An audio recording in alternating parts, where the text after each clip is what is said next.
லக்ஷ்மி ஸ்ரீ சமையலறையில் இன்றைக்கி வந்து டக்குன்ட்டு வந்து 10 மினிட்ஸில் வந்து கடலப்பருப்பு பாயசம் எப்படி செய்கிறதுன்ட்டு பார்க்கலாங்க. இன்றைக்கி சங்கட சதுர்த்திங்க, அதனால் இந்த பிரசாதம் செய்கிறேங்க. நான் கடலைப்பருப்பு நான் வந்து ஒரு கப்பு எடுத்துருக்கேங்க. அதை வந்து ஒரு பாத்திரத்தில் போட்டு நம்ம 2 டைம் 3 டைம் நல்லா கழுவி எடுத்துக்கலாங்க. நம்ம கடலைப்பருப்பை நம்ம வந்து நல்லா 2 டைம் 3 டைம் கழுவிட்டு ஒரு 5 நிமிஷம் வந்து நம்ம தண்ணி ஊறிச்சுன்னா போதுங்க. நம்ம பாருங்கள் நல்லா ஊறிச்சுங்க. இப்போ வந்து நம்ம குக்கரில் வந்து அந்த கடலைப்பருப்பை அந்த தண்ணியோடவே நம்ம ஊற்றிக்கலாங்க. அதே போல் வந்து நம்ம 1 கப்பு கடலைப்பருப்புக்கு 1/2 கப்பு வந்து ஜவ்வரிசி எடுத்துக்கணுங்க.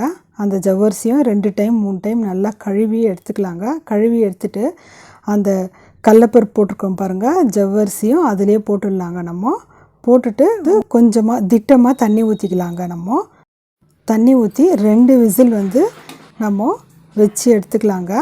நம்ம எந்த கப்பால் நம்ம கடலைப்பருப்பு எடுத்தோமோ அதே கப்பில் வந்து நான் 1 கப்பு வந்து வெல்லம் எடுத்துருக்கேங்க. நீங்கள் வேணுன்னா உங்களுக்கு ரொம்ப ஸ்வீட் பிடிக்குன்னா 2 கப்பு கூட எடுத்துக்கோங்க. நான் வந்து மைல்டாக இருக்கிற மாதிரி எடுத்துருக்கேங்க. எனக்கு 1 கப்பு வந்து போதுமானது அளவுங்க. அதுக்கு கொஞ்சமாக தண்ணி ஊற்றி பாகுபதெல்லாம் தேவையில்லைங்க, ஜஸ்ட்டு கரைஞ்சால் போதுங்க. நம்ம கரையை வச்சு எடுத்து வச்சுக்கலாங்க.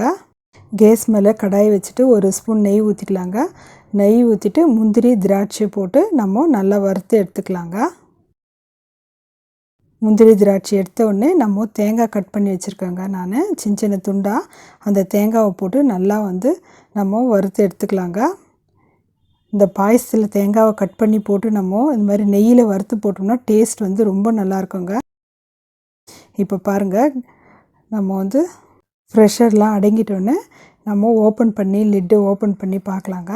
பாருங்கள் நல்லா வெந்துட்டு இருக்குது. கடலைப்பருப்பு ஜவ்வரிசியும் நம்மளுக்கு நல்லா வெந்துட்டு இருக்குதுங்க. 2 விசில் வச்சா போதுங்க நம்மளுக்கு. இப்போ வந்து நம்ம வெல்லம் கரைச்சி வச்சுருக்கோம் பாருங்கள், அதை வந்து நம்ம வெடிக்கட்டி ஊற்றிக்கலாங்க. வெடிக்கட்டி ஊற்றி நம்ம நல்லா கலக்கி கொடுக்கலாங்க.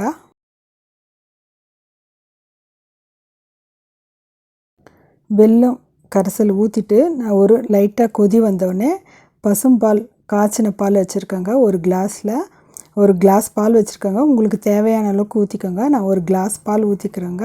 கலக்கி கொடுத்து கொஞ்சமாக ஏலக்காய் போட்டுக்கோங்க. முந்திரி திராட்சை நம்ம வறுத்து வச்சுருக்கோம் பாருங்கள், அதையும் போட்டுடலாம். நம்ம தேங்காய் நெய்யில் வறுத்து வச்சோம் பாருங்கள், அதையும் போட்டுடலாங்க. போட்டுட்டு நம்ம கலக்கி கொடுத்து ஒரு கொதி வரணுங்க. நல்லா ஒரு கொதி வந்துடுச்சு பாருங்கள். இப்போ ரெடி ஆகிடுச்சுங்க பாயசம். இன்றைக்கி சங்கட சதுர்த்திங்க, அதனால் வந்து கடலைப்பருப்பு ஜவ்வரிசி பாயசம் நான் 10 மினிட்ஸில் வந்து சிம்பிளாக எப்படி குக்கரில் செய்கிறதுன்ட்டு நான் செஞ்சுருக்கேங்க. நீங்கள் செஞ்சு பார்த்துட்டு உங்கள் ஃபீட்பேக் எனக்கு சொல்லுங்கள். லைக் பண்ணுங்கள், ஷேர் பண்ணுங்கள், சப்ஸ்கிரைப் பண்ணுங்கள்.